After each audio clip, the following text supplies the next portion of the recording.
By the late Nubian Egyptian singer Hamza El-Din. This is Democracy Now!, democracynow.org, the War and Peace Report, as we turn to Egypt, where the former intelligence chief of ousted dictator Hosni Mubarak has joined the presidential race. Omar Suleiman announced his bid on Friday, well over a month before Egyptians head to the polls. Suleiman headed Egypt's intelligence services for more than 18 years, becoming a close U.S. ally and playing a key role in the Bush administration's extraordinary rendition program. During the Egyptian uprising last year, Mubarak appointed Suleiman his first-ever vice president before he was forced out of power. The presidential candidate for Egypt's Muslim Brotherhood, Khairat al-Shatter, criticized Suleiman's entry into the race. We strongly reject any attempt to restore the previous political regime in the same form and represented in the person of General Omar Suleiman. And we think that this is an insult to the revolution and shows a lack of awareness of the type of change that has taken place in the lives of the Egyptian people and its impact. But in terms of how to deal with this issue and having just one Islamist candidate, the issue is not about whether the candidates are Islamist or not. The issue is about the attempt to steal the revolution. And if any attempt is made to steal the revolution or to carry out fraud, then naturally ourselves and others will go out on the streets. Egypt's presidential elections begin May 23rd. With Suleiman's entry into the race, one of the most public faces of the Mubarak regime joins an already crowded presidential field in a critical vote for post-revolution Egypt. For more, we're joined by Sharif Abdel Kouddous. He is based in Cairo, Democracy Now! Correspondent, fellow at the Nation Institute. He's here tonight to receive the Izzy Award for Special Achievement in Independent Media, named after the legendary maverick journalist I.F. Stone, who launched I.F. Stone's Weekly in 1953 and exposed government deception, McCarthyism, racial bigotry. Sharif's being honored for his reporting on the Egyptian revolution. In a statement, the Park Center for Independent Media said, with breathtaking bravery, Sharif's unflinching, on-the-street reporting simultaneously brought us the voices and faces of Egyptians, the drama of the moment, and big-picture analysis, sometimes while tear gas or live rounds exploded in the background. That is Sharif Abdel Kouddous, and he's here in studio. Welcome back to Democracy Now! Here in New York. Sharif, it's great to have you with us. It's good to be here. Talk about the elections. Well, as you mentioned in the lead, Omar Suleiman is the last candidate to join the presidential race. He submitted his candidacy papers 20 minutes before the window closed on Sunday. He, in fact, had said he wasn't going to run just days earlier and then reversed that decision, and apparently in one day obtained more than 70,000 signatures for his candidacy, which is more than double the 30,000 that's needed to be an official candidate. It's ironic that he's running. I mean, this is the man that Mubarak appointed as vice president once the revolution began in a bid to quell the uprising. During the 18-day uprising, he actually went on ABC in an interview and said Egyptians are not ready for democracy. Now he's running for president. Many consider him the candidate now of the Supreme Council of the Armed Forces, which has ruled Egypt since Mubarak's ouster on February 11th of last year. He's a career army officer that served with many of the 24 generals that serve on the military council.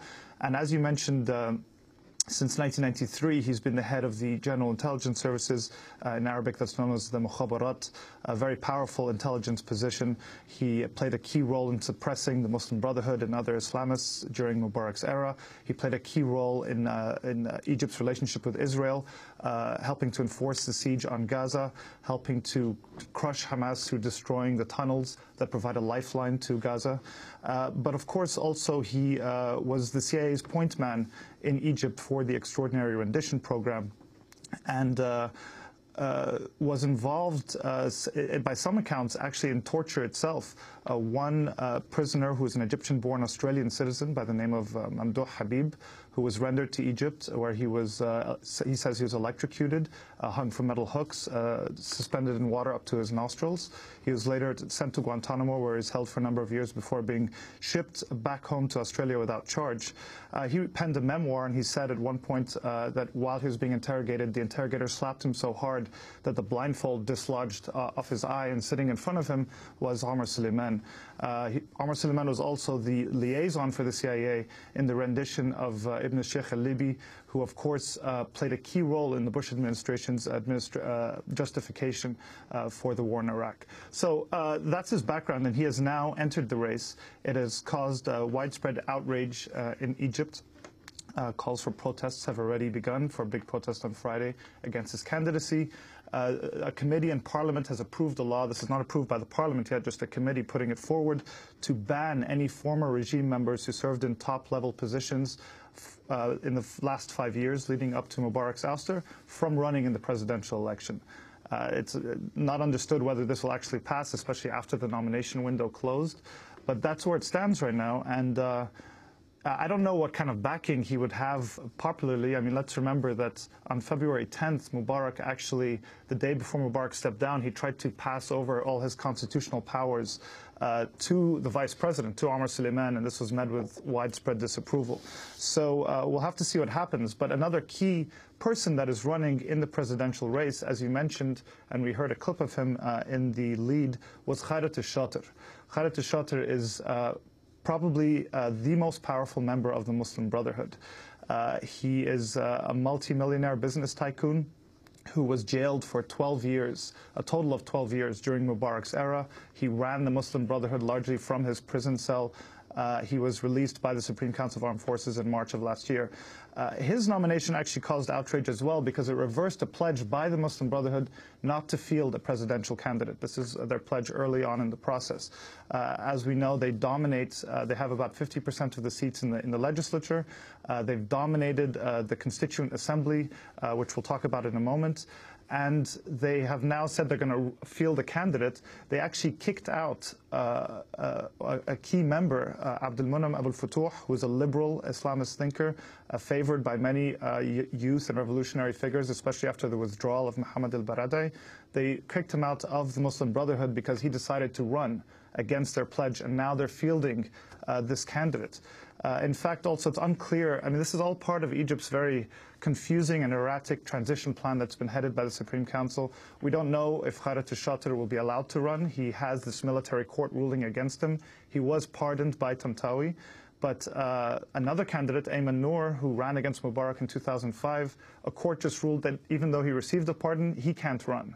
So the Brotherhood have now fielded a backup candidate, a man named Mohammed Morsi, who's the head of their party, just in case. So this is where and the candidate whose mother is an American citizen? Well, this was another, I mean, it's hard to keep up with everything that's happening in Egypt, but this is Hazm Abu Ismail, who's a Salafi preacher. Salafis are practice an ultra-conservative form of Islam. They won about 25% of parliament in the elections late last year. So he had widespread support. He also, while he was a Salafi preacher, he also was very critical of the Supreme Council of Armed Forces. So he tapped into this section of Egyptian society that is very religiously conservative, but also against the military council.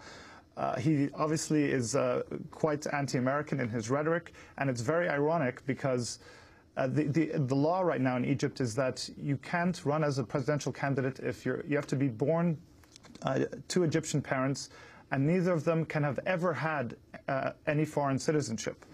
It turns out that Hazm Abu Ismail's mother did get American citizenship. His sister was married to an American, and she would come visit her here.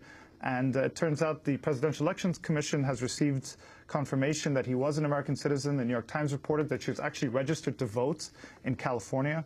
And so he's not allowed to run anymore, and he's calling for mass protests of his own. You recently wrote a piece for The Nation, Egypt's looming economic shock doctrine. Right. What's happening right now is that Egypt's on the edge of an economic crisis, and this has been really the result of a badly mismanaged political transition. The issue is that we've been backed into a corner with the issue of foreign currency reserves. Egypt relies very heavily on imports for many of its staple items, including wheat. Egypt is the biggest importer of wheat in the world, relying on about 60% for domestic consumption on imports. So, but we're running out of foreign currency, which we used to buy these imports. because there's been a big decline in foreign direct investment and in tourism, which are main inputs for foreign currency. And so what has happened right now is we have about $15 billion left in foreign currency reserves. That's about left for 3 months of imports. We've spent all this money to try and keep the Egyptian pound where it is, to prop up the currency. But if we do have to devalue the Egyptian pound, then all these imports would become very expensive and would severely deepen Egypt's recession.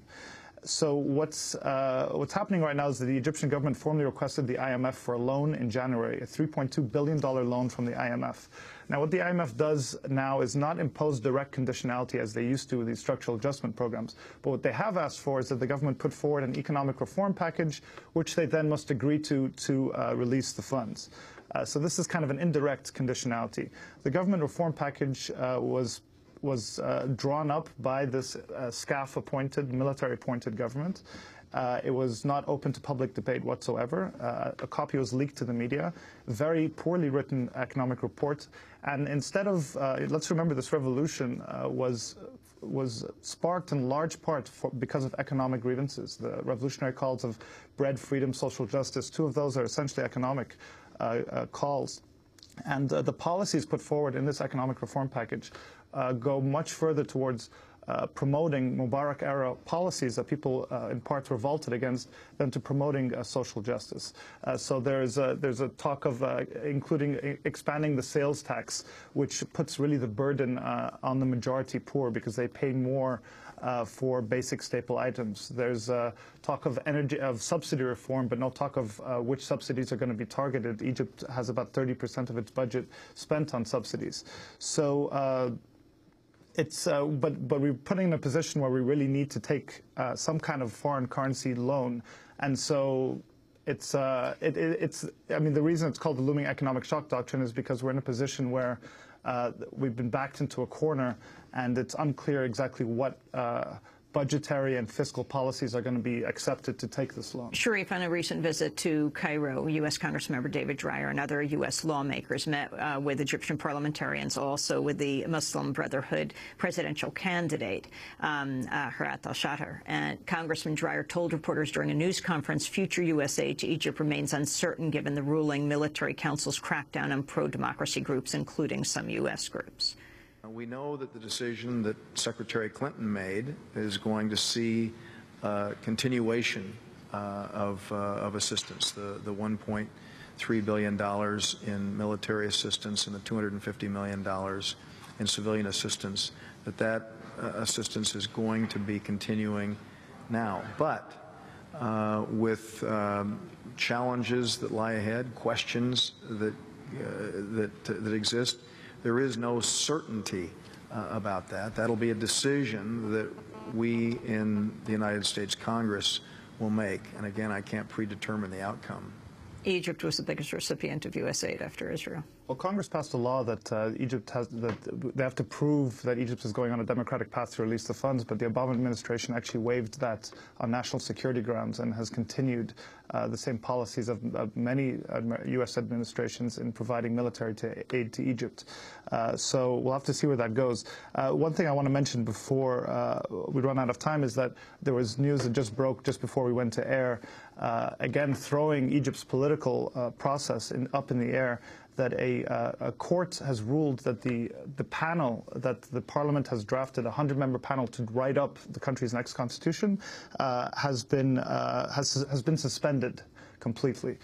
So that ruling can be appealed, but it's been suspended because the parliament that's dominated by the Muslim Brotherhood decided that they would have 50 of its own members on this 100-member panel, 50 parliament members on the panel.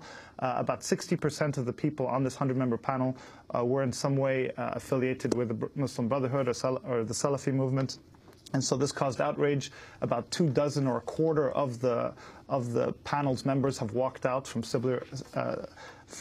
secular and liberal forces, including the Coptic Christian Church, including Al-Azhar, the Sunni learning institution. So right now we don't know where we stand in terms of the constitution, where the elections stand. Egypt's revolution still is up in the air. Well, Sharif, I'm looking forward to hearing you give a talk tonight, and I hope folks come out at Ithaca College.